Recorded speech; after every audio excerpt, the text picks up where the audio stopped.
Hello and welcome to the 158th edition of the Illegal Motion College Football Podcast. In Nashville, Tennessee, I'm the professor, Matt Perkins.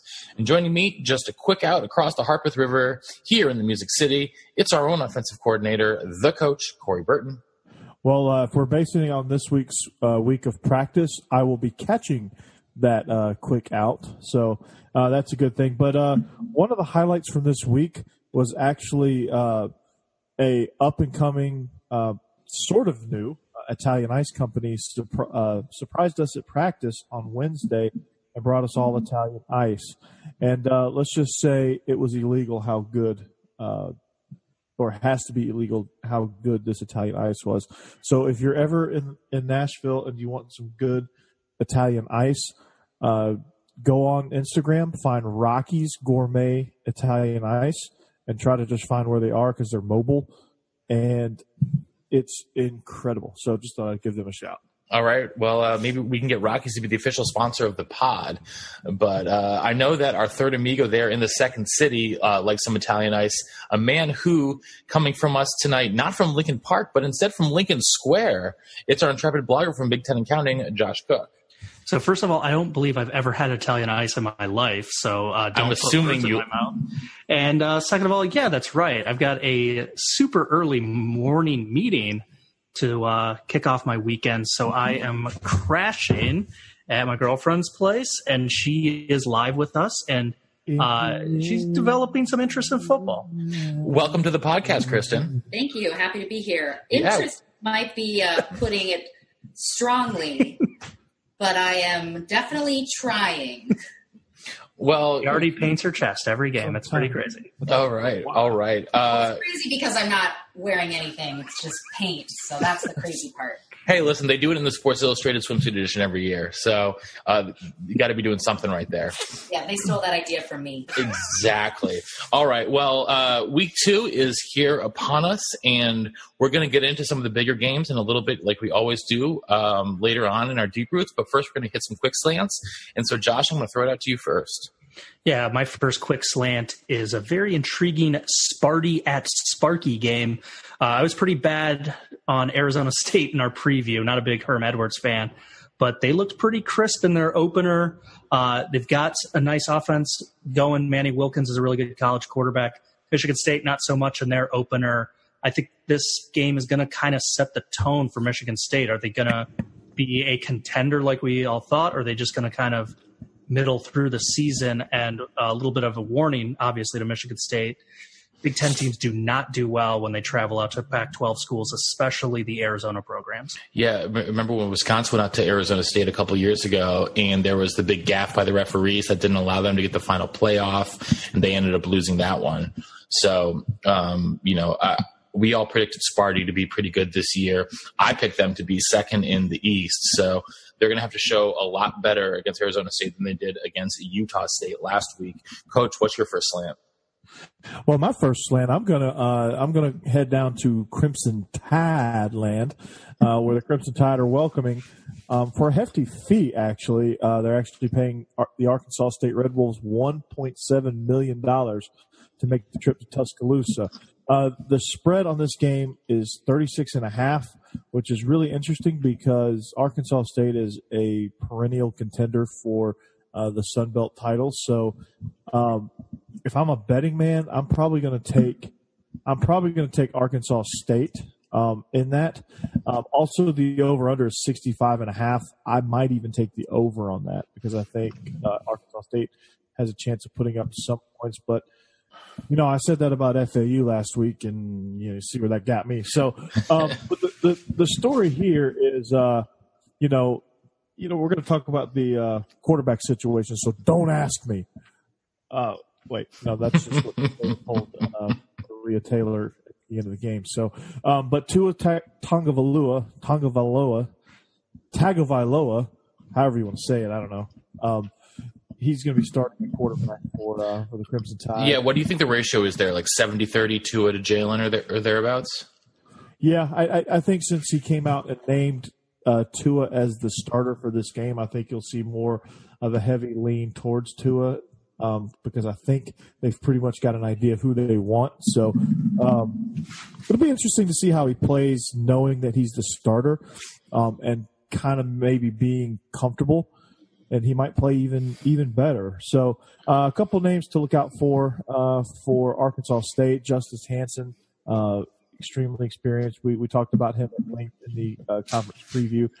And Warren Wand, who stands at a stout 5'5", has already topped 2,000 career rushing yards. So Arkansas State, we can't say enough about how explosive their offense can be. So they will cause some fits for Alabama. I don't think this is going to be any sort of game where we're looking at upset alerts or anything like that. But I just thought some of those things were interesting. And, the storylines, obviously, the quarterback situation there in Alabama. So it'll be fun to see kind of how Tua responds to being the full-time – I don't want to say full-time starter because I'm sure Jalen will have some packages in there built in for him. But for the most part, it's, it's Tua's job to lose now. Yeah, it's a Tua show at this point. Well, for my first slant, I wanted to look at a couple games featuring American teams. On Wednesday's show, Josh mentioned Temple. They lost their opener to Villanova, and the Owls are going to have to pick up the pieces quickly. And that's because Lance Leopold's Buffalo Bulls started the season on fire, albeit against Delaware State, and they are coming into town this weekend. Tyree Jackson for the Bulls had 6 passing touchdowns in their rout over Delaware State. Temple, on the other hand, couldn't get anything going against the Wildcats of Villanova last week, especially on the ground. They only averaged 2 yards per carry. Combine that with the fact that the Bulls have one of the better front sevens in the group of 5. I think Buffalo's going to win this one by double digits. I don't believe in Temple this year. I think they've lost some of that Temple toughness with Coach Rule going down to Baylor, and I think that Buffalo is going to be one of the big stories to follow in the group of 5 this year. So give me Buffalo on the road here. Elsewhere in the American, there's a big early season matchup between Memphis and Navy in Annapolis this weekend. Navy returns to the mainland after getting absolutely gutted by the Rainbows last week, and they've got to face another potent offense in Mike Norvell's Tiger squad. In his first career start last week, Brady White picked apart Mercer. He completed 79% of his passes for 358 yards and 5 scores. The Middies gave up 436 through the air last week. Wouldn't be surprised to see it happen again. Big number from Memphis, and I did not like the way that Navy looked last week against Hawaii. And Josh, speaking of Hawaii, I think that's where your second slant comes in. It is, yeah. For people in the Central Time Zone, this game starts at 10:59, so good way for night owls and football fans to watch some exciting football because the Warriors have brought back the June Jones style run and shoot. They are passing it all over the field. Cole McDonald is – well, this is through 2 games, gentlemen. He has 846 yards and 9 touchdowns. Yeah, that's a good start. So, yeah. That's decent. Yeah, Hawaii, they went to Fort Collins, knocked off Colorado State, and then just bushwhacked Navy a week ago. They get Rice, who's 1-1, barely beat an FCS team, and was beat up pretty good by Houston a week ago. So Hawaii, great chance to get to 3-1. That then changes the perception of this team. They have at Army and Duquesne their next 2 weeks. You got to figure out the absolute worst. They're going to be 4-1. Then they travel to San Jose State, who's just a train wreck right now. They could easily be 5-1 before the calendar even turns over to October. If that happens, then it's kind of like, does this team win 8-9 games? Like, totally changes the perception if Hawaii can get this 3-0 start. So I'm excited about that game. Yeah, I think with Hawaii being so good and some of the other Mountain West teams looking really strong in the first week, like we saw Boise State absolutely rolled Troy. Utah State put up a good fight against Michigan State. San Diego State at least was in it for a half against Stanford, as was Wyoming against Washington State. Mountain West this year is gonna be making a push for the best group of 5 conference, I think, on the season. Coach, what have you got for your second slant? Well, for my second slant, I'm gonna dip into the SEC. Still, I'm gonna stay in the SEC. Talk about a few games that are happening. Obviously, 2 that we'll get to in our deep roots: Georgia, South Carolina, Clemson, Texas A&M. We'll talk more about them later. Then you've got the aforementioned Arkansas State Alabama game that I just talked about in my first slant. Colorado State is hosting the Razorbacks, Pig Suey of Arkansas, a conference game. Kentucky is traveling down to the Swamp to take on the Gators. Alabama State is looking for state supremacy. They will be taking on Auburn at Jordan-Hare. Wyoming is traveling to Columbia to take on the Missouri Tigers. That'll be an interesting matchup there. Southeastern Louisiana is taking on 11th ranked LSU. LSU after an impressive debut to the season. East Tennessee State is taking on the Vols down there in Neyland. The Salukis are traveling to Oxford to see if Ole Miss is for real or not. And then, of course, the last one, and I'll go a little bit more in depth about this one because I think it's a really great matchup that just barely missed our deep roots, and that's Mississippi State traveling out to Manhattan. No, not that Manhattan. Manhattan. To take on the Wildcats of Kansas State and the ageless Bill Snyder, who I think he just celebrated his 175th birthday. So Kansas State, they survived a scare in their season opener, obviously, and Mississippi State looked pretty good. Nick Fitzgerald is back in the lineup, and they're rolling. And in Kansas State, they needed to rally to beat South Dakota. So going to be a rough deal, but Big 12 Conference Special Teams Player of the Week, Isaiah Zuber, getting it done in the special teams, the hashtag third phase that we don't talk about very much. That's overly important. So, with Mississippi State, they're going to keep rolling. Nick Fitzgerald being back in the lineup really helps a lot. It really just helps them be explosive and multidimensional. So I like the Bulldogs in this one. They are 8-point favorites, and I think they're going to cover that plus more. They're just I think they're too fast. They're too big. They're too strong, and they're much better up front than Kansas State is. And Mississippi State, we talked about them in the conference previews as being one of the dark horses to actually legitimately contend for the Western Division. So look for them. This will be their first really big test to see if they're legit. If they're legit, they'll roll. If not, then they will fold. And then anything else in between will just be, hey, we got a really good team on our hands. So this will be one to watch. This is an 11 a.m. Central Time kickoff on ESPN. So I'm going to stay tuned to this game for sure. Yeah, I think that, we all really like the hiring of Joe Moorhead down there at Mississippi State. And, he's going to vault himself into the upper echelon of coaches. I think they're at least in division pretty quickly. So, a lot of those SEC teams are taking on FCS foes this weekend. And we didn't actually get to do a full FCS preview. So I'm going to try to fill in some of the gaps that we haven't gotten to yet. With the FCS, and the story of the short season so far in the FCS has been North Carolina A&T. They opened up the year by knocking off perennial contender Jacksonville State, followed that up last week with a victory over the Purple Pirates in East Carolina.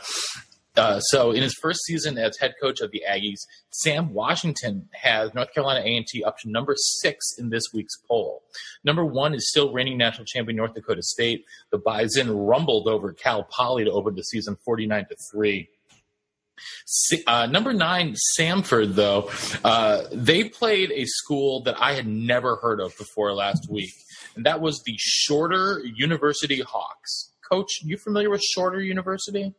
Yes, I am. They're located in Rome, Georgia. They are actually recruiting my tight end, Miller Baker. So I wouldn't mind seeing him end up there at Shorter. Well, Shorter last week did not do so well. They lost to Samford 66-9. So, well, Shorter, if you're Miller Baker, will get you over the hump. I promise you. So if you're listening to this, Coach Majewski, if you're listening to this, Miller Baker, you need him. Yeah. So, shorter D2 school, but sticking the FCS, James Madison and Kennesaw State were both not punished in the polls for their opening week defeats. Both teams played valiantly in losses to North Carolina State and Georgia State, respectively. Number 5, Eastern Washington opened their season with a bang against Central Washington, 58-13. Gage Gabrud, who feels like he's been there forever, he threw for 5 touchdowns in that rout. This weekend, they take on top 20 Northern Arizona. Finally, New Hampshire, who opened the season at number 5, they fell to unranked and the hated Maine Black Bears. And this week, they've got another tough home test against Colgate. So a couple of interesting games to look out for in the FCS ranks this week. But before we get to our deep roots, let's hit a pop quiz. Gentlemen, hey, Matt. Coach. Josh. No, real quick. Sorry, I mean, you mentioned New Hampshire getting beat up by Maine. I don't think that does it justice. Maine was all over them, 35-7. Watch out, Western Kentucky, Hilltoppers. That's not an easy game now. No, absolutely not. Fear the Black Bear, baby. So, gents, let's hit the pop quiz before we get to the deep roots. Going to keep it short and sweet this week. There are 13 active head coaches who have coached at least 5 seasons and won 70% of their games. Your job is to name those 13 head coaches. Josh, I will start with you. All right. Well, run it by me. The winning percentage is 700. 70%. 70%. Mm-hmm. In at least 5 seasons of being a head football coach. That is correct. All right. Well, I believe he's at about 90%. So I'm going to go with Urban Meyer. Urban Meyer, correct. He's number 2. He has won 85% of his games. Well, Nick, since Urban Meyer's off the board, I'm going to go with that dude down in Alabama. I think his name is Nick Saban. Yeah, Nicky Saban. He has won 78% of his games in 23 seasons as a head coach. Josh.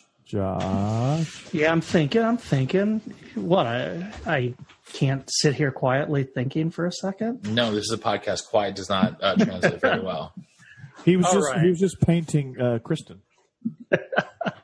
I think since he's back in the college game, Chip Kelly's going to qualify. Oh, I was wondering if someone would pull that one. Chip Kelly, number 1 all time. He has won 85.2% of his games, just a hair over Urban Meyer's 85.1%. All right. I know he had a really high winning percentage while at Georgia, and I think he's continued that since he's been at Miami. So I'm going to go with one, Mark Richt. Good call. Mark Richt has won 73.5% of his games in 18 seasons. Sunday was not one of them. No, it was not. Josh. Yeah, I think that there's somebody that has been at TCU through a lot of productive seasons by the name of Gary Patterson. Gary Patterson, in his 19th season now at TCU, has won 73.9% of his games. Correct. Coach. So he said Gary Patterson. I'm going to say thinking, buffering. I can't say Gus Malzahn, but I'm going to say Gus Malzahn. Oh, Gus Malzahn's so close. He's won 68.8% of his games. Just shy. So yes. Not quite, Coach. All right. Sounds good. Josh. Well, I was torn between 2 names. One was Lovie Smith, and the other was Dabo Sweeney. So I'm going to go with Dabo Sweeney. Dabo is a good call on that one. 77.3% of his games he has won. Ooh, good call. Should have done that. I don't think he's been coaching long enough as a head coach, so it's not Jesus Christ. I'm going to go with David Shaw. Ooh, good call, Coach. David Shaw is now in his 8th season at Stanford. He has won 77.1% of his games. Yay. Josh. Okay. I've done a lot that I felt confident about. So now it's going to be that time of the quiz where I'm kind of pulling names, I sort of feel like. So I am going to say that he survived his 2 kind of learning pain years at Washington and say that Chris Peterson is still have a high enough winning percentage. That's a very good call. He's number 3. He's number 3 among active coaches. He's won 81.1% of his games. All right. Here's a name that's going to come way out of left field, like from the corner by the foul pole. But all right, I got to ask a precursor question. Since he's an active head coach in FBS, does his record before FBS as a head coach, does it factor in? No. Okay, then never mind. I'll go with a different guess. Who are you going to say? I was going to say Craig Bowl. Ooh, that would have been a good guess, but yeah, not quite. Well, dang. Okay. So I'm down between PJ Fleck and Kirk Ferentz. I'm gonna go with Kirk Ferentz. Kirk Ferentz. Sorry, Ferentz is not even at 600. Yeah, he's not even at 600. Sorry, Coach. Dude's a legend. As soon as I said that, I was like, well, there's a reason why Josh hadn't said that. All right, Josh. So is it 5 years, did you say? 5 years. 5 years, okay. Because that kind of nixed somebody that I was thinking about. Who are you thinking about? Who was I thinking about? Mm-hmm. Scott Frost. That's who I was thinking about. Yeah, that would have been good, but he does not qualify. Yeah. So I'm gonna go. Let's see. I am going to say that Jim Harbaugh. Oh, Jim Harbaugh was the first person below the threshold. He's won 68.8% of his games. Oh, it's close. You were close.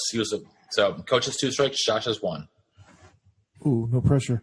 Ken Niumatalolo? Nope. Sorry. Ken Niumatalolo does not make the cut. Ken Niumatalolo, no. Ken Niumatalolo, no. Yeah. Josh, you've already won. Any others off the top of your head? Yeah, and apologies if it was said and I just kind of zoned out for a second, but did Jimbo Fisher get said? Jimbo Fisher has not been said. He is 4th amongst active coaches. Won 78.3% of his games. I think he's had double-digit wins every year but one since taking over for who I just guessed, which was Harbaugh. So I'm going to say David Shaw. David Shaw's already been guessed. I missed that. Okay. Mm-hmm. My apologies. You and Kristen were making, I guess. There are you guys have named 10 of the 13.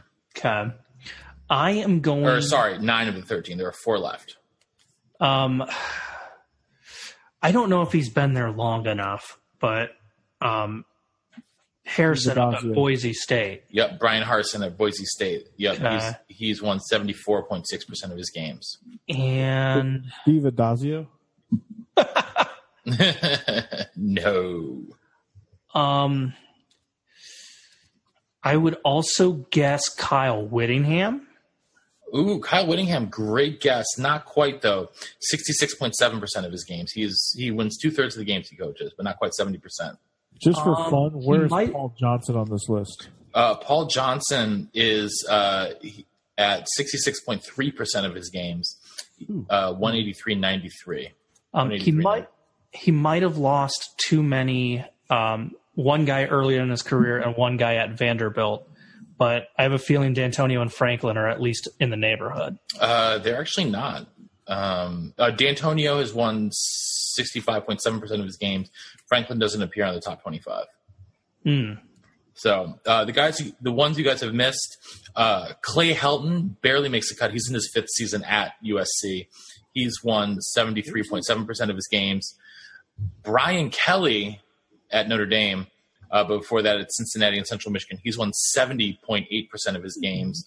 And finally, Bobby Petrino, 70.5%. Oh, yeah. He wasn't at Arkansas long enough to really had to crash and burn. No. So, all right. Well, good job tonight, guys. You got 10 out of the 13. That's pretty good. Let's move on to some deep roots. And first on the docket is an SEC East battle between the Dogs and the Cocks.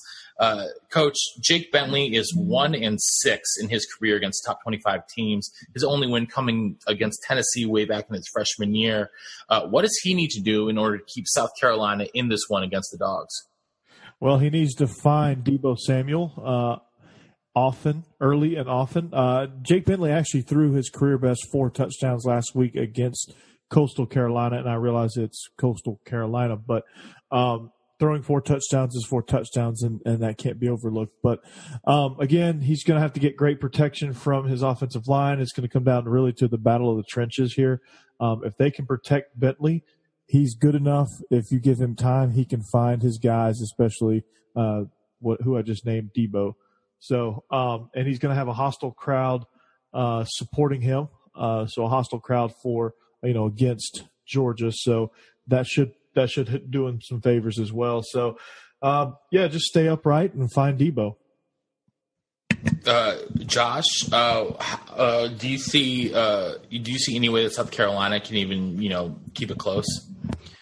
I do, and I was looking kind of at some of the tail of the tape in that Coastal Carolina game, trying to get a feel of what do the Gamecocks do well. Was it, maybe some luck where they're getting a bunch of short fields from turnovers?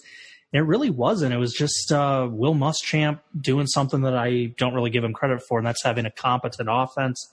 Really nice balance, 294 passing, 263 rushing the ball, no turnovers on the day. The offensive line pass protected extremely well, created great running lanes. It is against Coastal, obviously, but if they can, if this is them at maximum efficiency, if they can even be at, say, 60% of this against Georgia, maybe they hang into the game.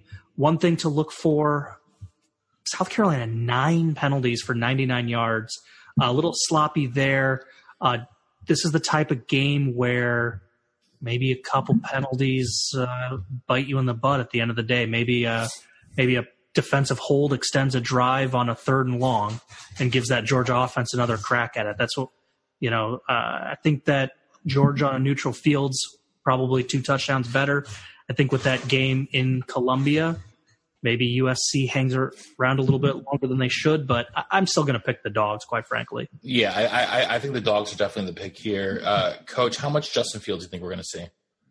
I think it's going to be about 80-20, probably in a tight early conference game in such a rough environment. You're going to go with the experience there with Jake Fromm. So I'd be surprised if we see Fields as much as we did against Austin Peay, just for the sake of, like I said, just being in a hostile environment. So, but one thing that I really like about this game and a key matchup here is going to be Georgia's explosive receiving core, who are welcoming back Terry Godwin. And those of you that don't know who Terry Godwin is, he's the one that made that Odell Beckham type one-handed grab against Notre Dame a year ago. He comes back. He's actually the veteran of the group.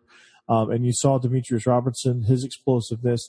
We know about Meekel's explosiveness from the national championship and some clips last year, but he also had an explosive run too. So it's going to the Gamecocks deep going to have their hands full with this receiving core, and I even left out Riley Ridley, brother of Calvin Ridley, and he's a big, tall, explosive target as well, and can go get some jump balls. So they're not short on talent at the wide receiver spot. So that'll be tough for South Carolina to handle, but.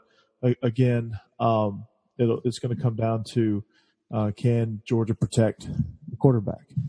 And if they can, it'll be a long day for South Carolina. Yeah, I was listening to an interview with former Georgia head coach Jim Donnan today, and one of the things that he was saying with guys that he had talked to is that when Justin Fields comes on the field, that's when opposing defensive coordinators get really scared. So it's interesting to see the wrinkle that he brings in to that offense. But let's head then up to the great state of Pennsylvania. And after not being played for a decade and a half at the beginning of the century, the Keystone Classic was renewed in 2016. And it's always nice to see this matchup between Penn State and Pitt. Josh, the Nits were on the brink of disaster last week against App State.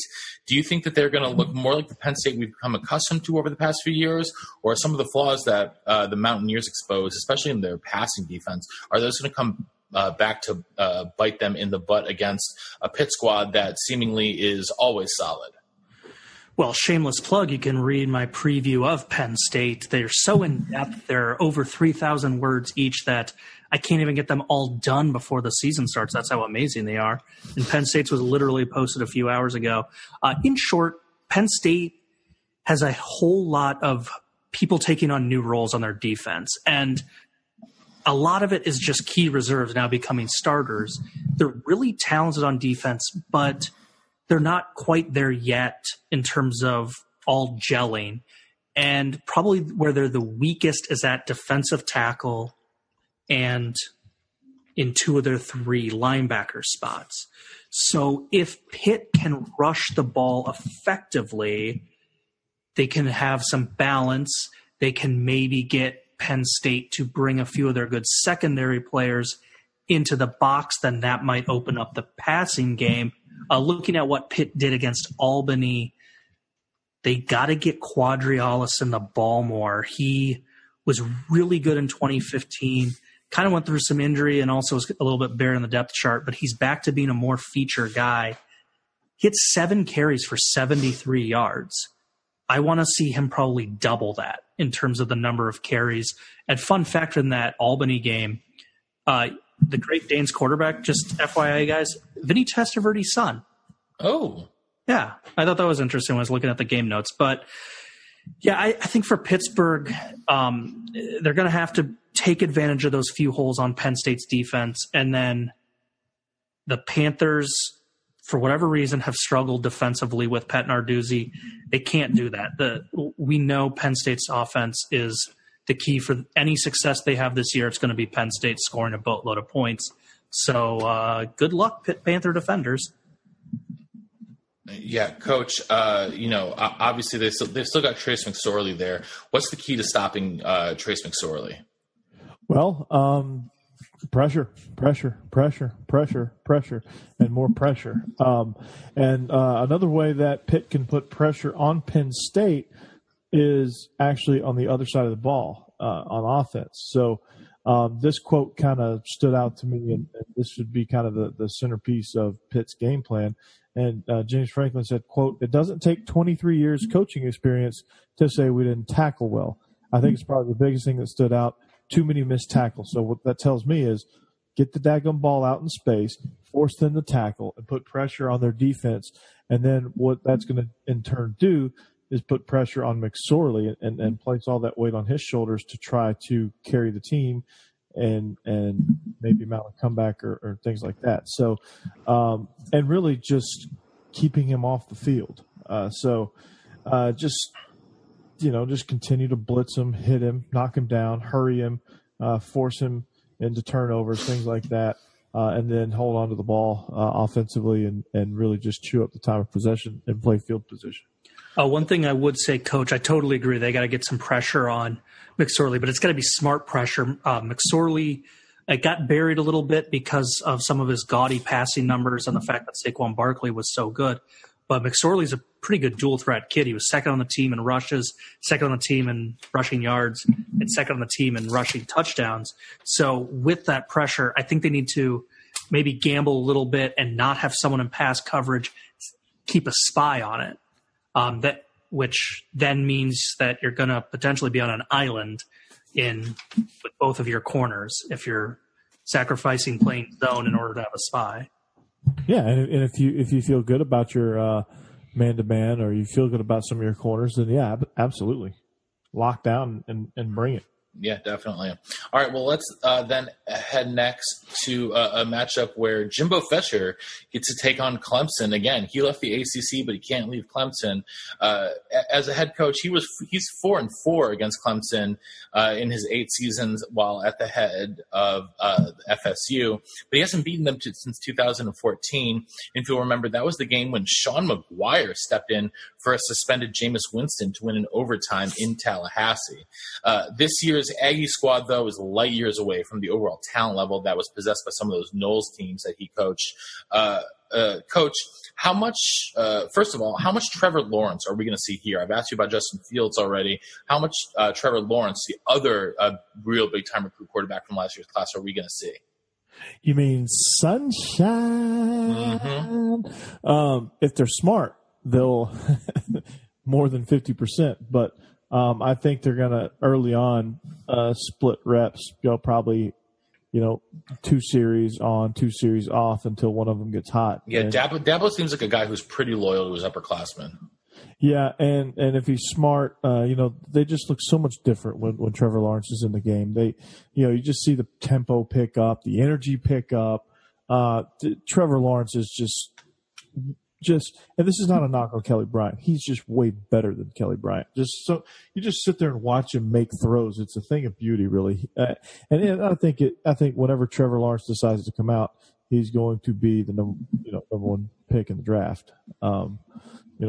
He's definitely going to be top 3 based on what teams need and who's picking at the top. And usually, if you're picking at the top, you need a quarterback. So, the kid's just super talented. I saw him make a throw on a corner route last week that Deion Sanders couldn't have got to it. So, it was probably the most perfect throw. I don't think I could have walked over there and told the guy to freeze and handed it to him better than Trevor Lawrence threw it in there. So, it's a thing of beauty. So if they're smart, Trevor Lawrence will play more than half the snaps. Yeah. Josh, though, flipping on the other side of the ball, though, how can Texas A&M move the ball against this Clemson defense? Yeah, that's a good question, and I think you could kind of throw out that Northwestern State game. I don't think Texas A&M will be putting up almost 800 yards of offense in that one again. So I did a little research to just kind of see what's given Clemson some fits recently. So I looked at that Syracuse game from last year. Eric Dungey, tremendous day passing the ball, but he also was pretty competent with his feet, 61 rushing yards, ripped off a 45-yarder. Then I looked at that playoff game from a season ago. Jalen Hurts, more of a running quarterback, he had 11 rushes for 40 yards, did all right passing the ball. So I think what we're going to see is Kellen Mond, a very, very capable runner. He proved that a season ago. I think he's going to need to be a genuine dual threat. I just don't think the rushing yards is going to be coming as easy as it did against Northwestern State. That means that Texas A&M is going to have to tie down Clemson's amazing defensive line by getting them to think about some of that run-pass option. And Kellen Mond is going to have a very, very good day passing the ball, but he's also going to have to be extremely good with his feet. All right. Well, let's then next head out to the farm where both Stanford and USC are coming off of solid wins after kind of sluggish starts against Mountain West teams. They're facing off this Saturday night. We've already talked about the top 2 freshman quarterbacks in the country, Justin Fields and Trevor Lawrence. The other one who finishes off that triumvirate is JT Daniels. And so, Josh, he looked pretty good against UNLV in his debut for USC, but do you think he's going to look as composed in his first start on the road up in the farm, which is going to be a hostile environment for him come Saturday night? No, I don't think he's going to look as good. The question that I have, though, is USC was amazing at shutting down the UNLV passing attack. I don't see how they do that against Stanford.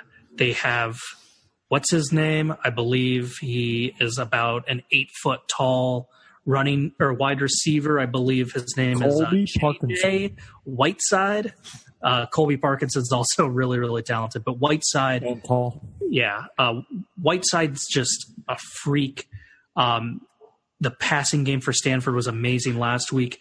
JJ Arcega Whiteside. Yeah. His nickname, by the way, is Jaws with 2 J's, which I think is perfect. So, I mean, USC, JT Daniels looked good, but the Trojans won that game 43-21. They gave up 3 touchdowns to a team that had under 100 passing yards.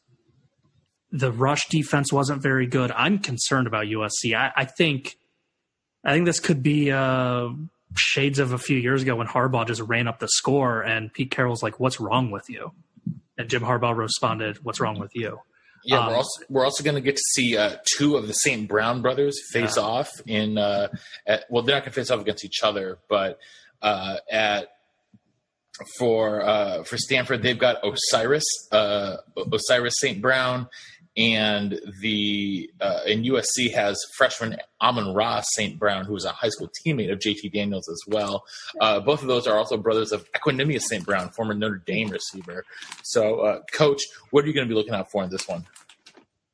Well, I'm going to be looking to see if that Stanford offense can continue to be explosive. I was very impressed with KJ Costello in the season opener, and Colby Parkinson and my man Jaws.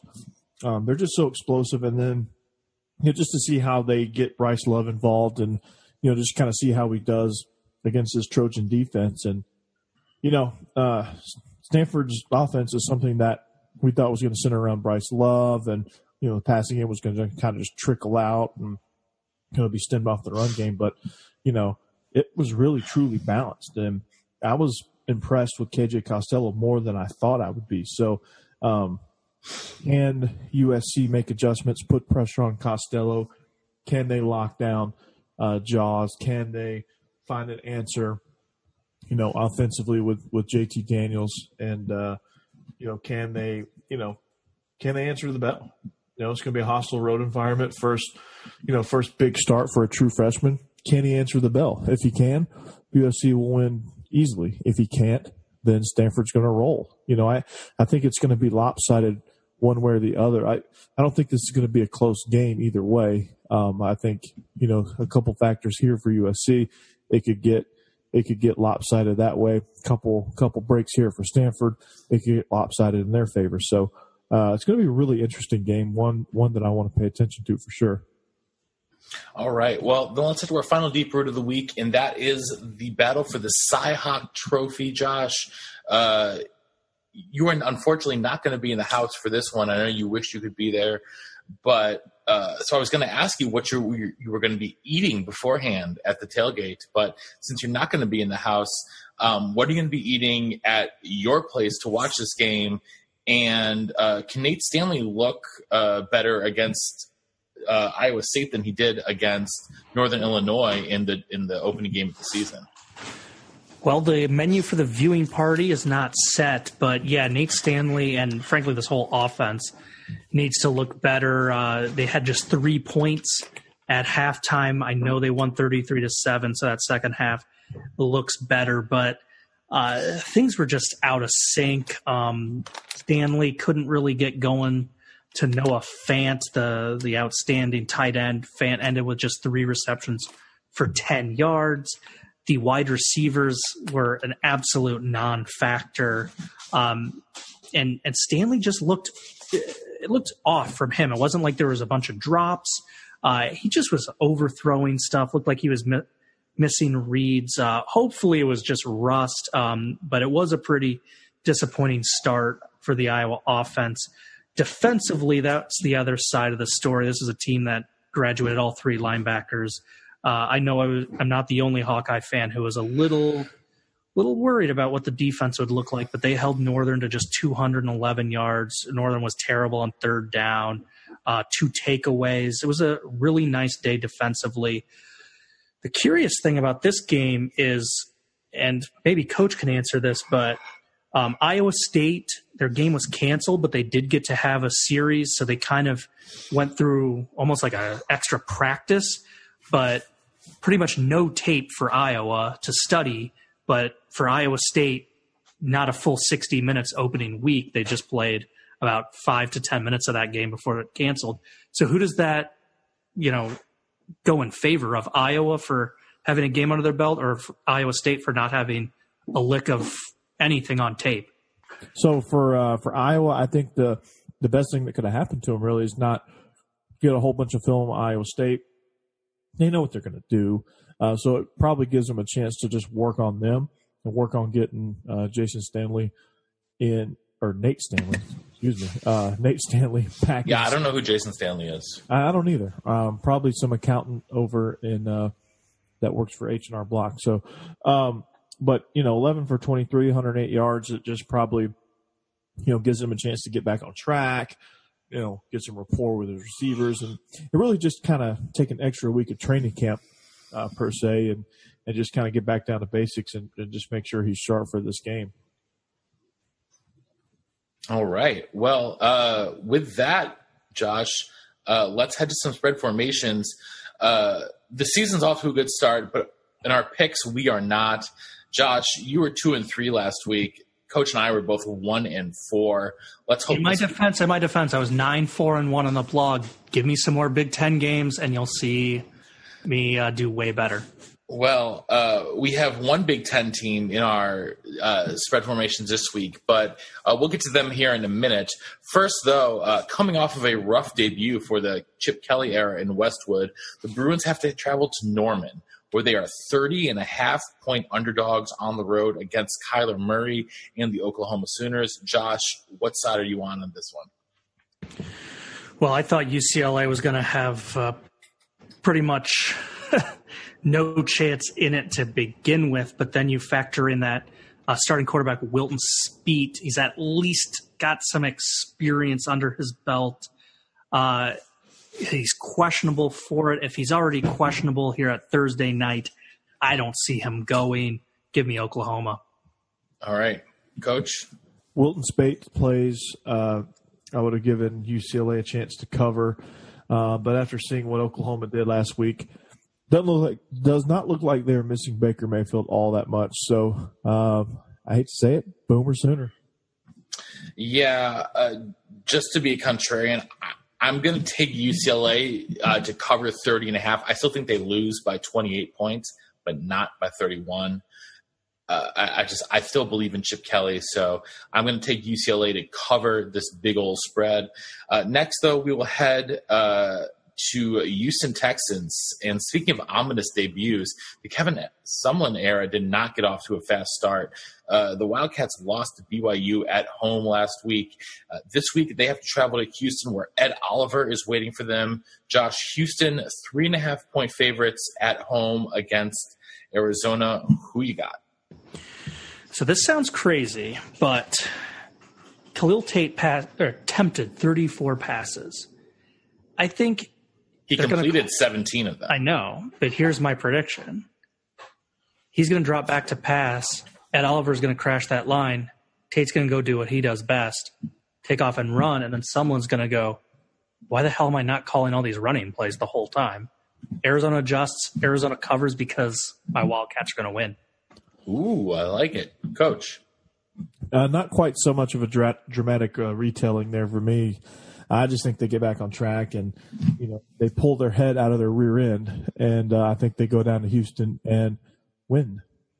All right. Well, I think Houston's defense, I think Houston's defense is around Ed Oliver talented enough to keep them in check. And I'm going to take the Cougars at home, not to just win, but also to cover. I think Houston, I've jumped so far off that Arizona bandwagon so fast. I'm still glad I picked Utah to win the Pac-12 South, and I'm going to take Houston here, minus 3.5 points at home. Next, hey, let's catch Kristen. Let's get her involved in the spread formation this week. Kristen, are you still with us? No, she's getting ready for bed. All right. Well, Josh, we'll let you join her in bed soon. 3 more games to pick. We'll get through them quickly. Next one, Georgia Tech at South Florida. After wins against FCS opponents in week 1, both Georgia Tech and South Florida get to play their first FBS opponents in week 2 in Tampa. The Yellow Jackets, 3.5-point favorites on the road. Josh, who you taking?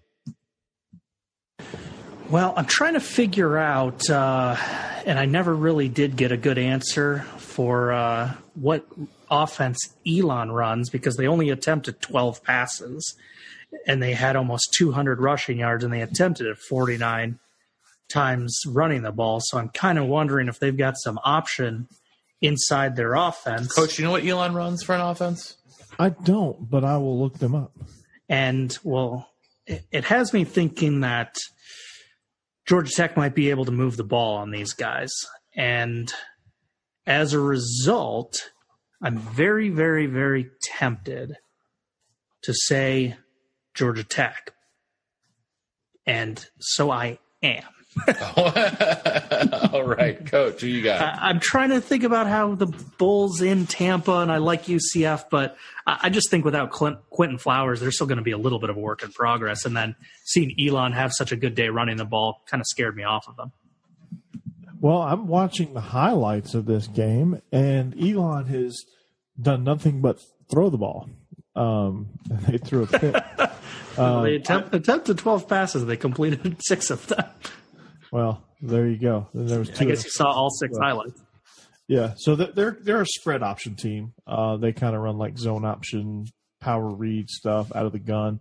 They're kind of more modern, but they have some triple options, some midline option principles to them. All right, Coach, who are you taking in this one?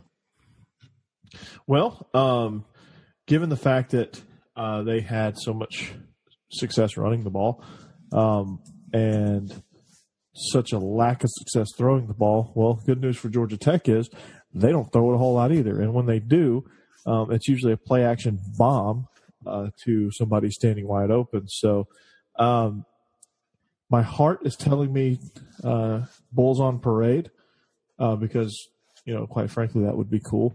But my head is telling me that Georgia Tech is going to go down to Tampa, and they're going to ramble and wreck all over Charlie Strong. They're going to win a blowout game, 27-24. Ooh, barely covering that spread. Yeah, I like the Ramblin' Wreck here as well. I don't think that the South Florida defense has the bodies to keep up with the triple option attack of Georgia Tech. Next, we are going to head up to the Twin Cities, where Fresno State, coming in off of a win last week against now FCS Idaho, they won 79-13 last week. That's right, 79-13. They ran for 7 touchdowns as a team. They're taking on a Minnesota squad who, took down New Mexico State with ease, 48-10, but still are starting a walk-on true freshman at quarterback. So, Josh, who do you like in this one?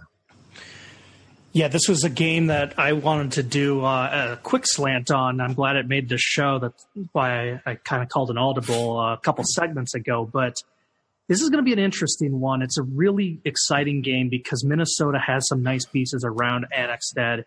How will he be? He made a nice debut, was clean in the interception. But I'll tell you what's scary for me in that 79-13 win. You could talk all day about the offense. Fine. It was incredible, 79 points. But the defense put them in a position for that. The Fresno State defense had 5 interceptions. They held Idaho to 14 of 33 for just 205 passing yards. And this is a Petrino coach team. This is a Vandal team that is going to probably be pretty good offensively in FCS. Fresno got a sack. They got 4 tackles for loss. This was a really complete defensive game. I'm worried about Minnesota finding enough juice in their offense. I kind of have whiffs of an upset, so I'm going to say Fresno covers because I think they might leave the Twin Cities 2-0. Coach? Ooh, that's an interesting deal, and I thought about that, and I thought, yeah, you know what? This is going to be a tight game for a little while, but, you know, I think Minnesota showed me enough in week one that I think they can come out of here with, you know, with a hard-fought win. And I think, you know, Fresno State, that speaks highly of them and how competitive they are, just how tough mentally they are, and just, you know, how they compete. And, you know, but Minnesota, you know, they got some strong boat rowers this year. And I guess the paddle on the helmet really did some wonders for them. But, you know, in all seriousness, I think Axelrod did a great job in his debut. Axelrod. Nice.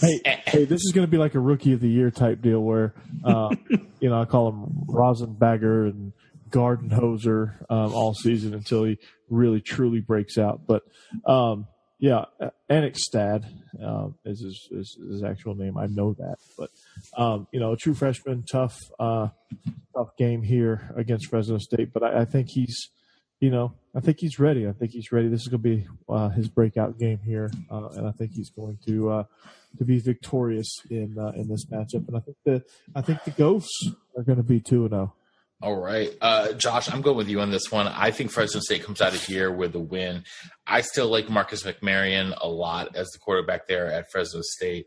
And I quite frankly, I think that Jeff Tedford is just is 2 or 3 classes above Captain Boat Rower PJ Fleck when it comes to game preparation. So I know we don't do analysis in spread formations, but if I had done this as a quick slant, or we talked about it in Deep Roots just real quick, I think one thing that has to be mentioned is a little bit buried in the lopsided victory. Minnesota was painfully slow to start. They've got a talented defense. That was the difference maker. Is I believe Minnesota started with 3 punts on their first 3 possessions.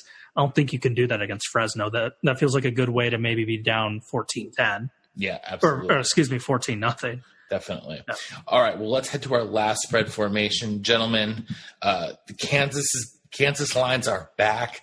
Kansas themselves, they lost to FCS Nicholls State last week. They are heading in to Kalamazoo, Michigan to take on a Central Michigan squad who also lost last week. They lost at Kentucky. Obviously, Kentucky, much better school than Nicholls State, but Central Michigan still not exactly a powerhouse here. Josh, Central Michigan 4.5-point favorites at home. Who you taking? Well, Central Michigan played pretty well against Kentucky. They lost just by 2 touchdowns, and they did not hang around that game because of their offense, to say the least.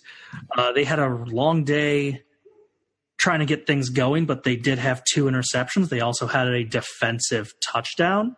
What did Kansas State do against Nicholls State? Well, they weren't particularly good either with some fumbles. So I kind of like Michigan State potential there. Michigan State. Or Central Michigan there.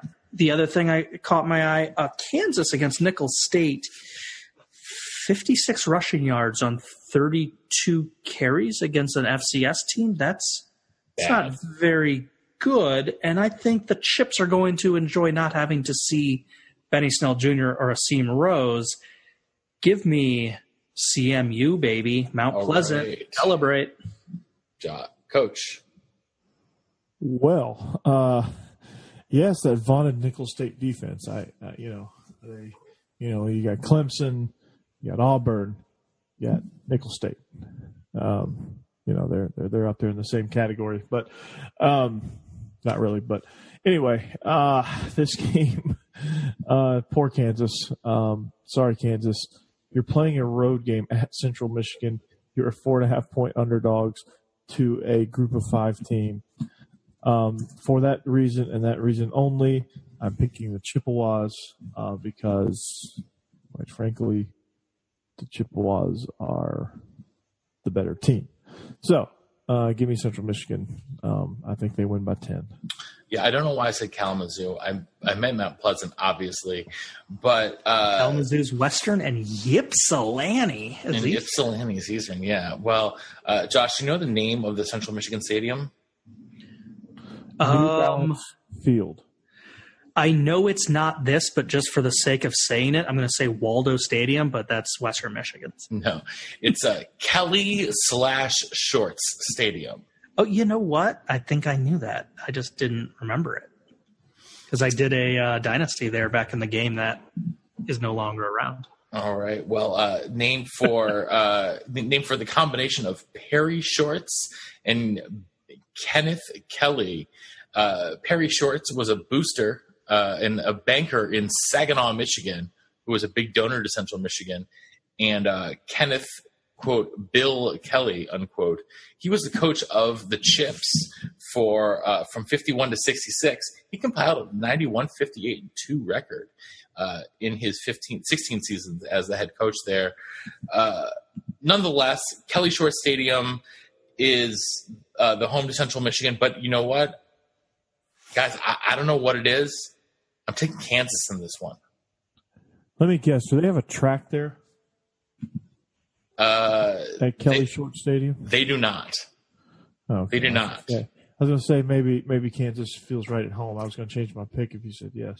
No, unfortunately, they do not have a they do not have a track there, but they do have the Chips. But I think the Chips are going down to Peyton Bender and the Jayhawks. So just on a whim, give me Kansas. I'm not really sure why. Kansas, we're going to see you in spread formations all year. When a Power 5 team goes on the road at a Group of 5 team and is an underdog, that's sad enough in and of itself. So, but yeah, so a fun weekend of games here in week 2. Josh, any final words before we sign off? I do have one. What's that? Who is averaging 378 yards allowed per game from their pass defense? Colorado State? Yes. Colorado State? That would be correct. That's 120th. Was it really? That is correct. That's 120th in the country. So you know what that means? It means we bear the lead because the Razorbacks are about to go 2-0 and add to the misery in Fort Collins. The Fightin' Bobos don't have much teeth this year. Oh, Bobo. I don't know. I don't know what's happening there this year, man. Well, Bobo's had some health problems.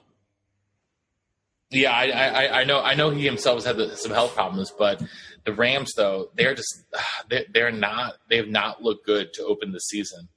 So they got beat by Hawaii, and then they got blowed out by Colorado. So the Bobos need to get back up off the schneid this weekend. But I don't know if they're going to be able to.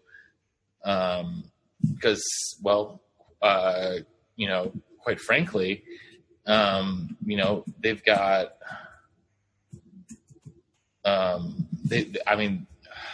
with Arkansas coming in, I don't know. They could start the season 0-3. I'm a little bit worried about Bobo. Yes. So, Coach, any final words from you? Yeah. The Hilltoppers are traveling to Clarksville tomorrow night to take on the 7th ranked Clarksville Wildcats. So, are you guys going to take the last train to Clarksville? Yes. Okay. I'll meet you at the station. Good. Pick us up and bring the hardware with you. Whatever that means. Last train to Clarksville. Classic song by the Monkees for those of you out there. Anyhow, that is going to do us for the Monkees and for everyone in Clarksville, Middle Tennessee, and the rest of the country and world listening in here on the Illegal Motion Podcast. So on behalf of our own offensive coordinator, the coach, Corey Burton, here in Nashville, Tennessee, and our intrepid blogger from Big Ten Accounting up there in the Windy City, Josh Cook. This is the professor in the Music City saying so long and see you next time on the Illegal Motion College Football Podcast. Hi, this is Coach Joe here for Jackalopes and Jackrabbits. Come on down to Baton Rouge and get yourself some jackalopes. Thanks for listening to the Illegal Motion College Football Podcast. To get in touch with the show, email us at illegalmotionpodcast@gmail.com or follow us on Twitter at illegal_motion.